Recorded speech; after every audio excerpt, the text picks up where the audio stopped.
ఎన్నో శరీరాలు తీసుకున్నటువంటి జీవుడు అరుణాచలం ఎప్పుడైనా విడితే, అక్కడ అరుణాచలం పట్టణంలోకి ప్రవేశిస్తే చాలు, వెంటనే అతని జీవయాత్రకి వేరే గీత గీస్తారు.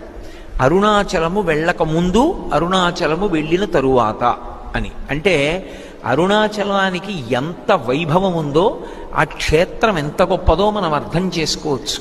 అక్కడ ఉన్నటువంటి లింగం అగ్నిలింగం.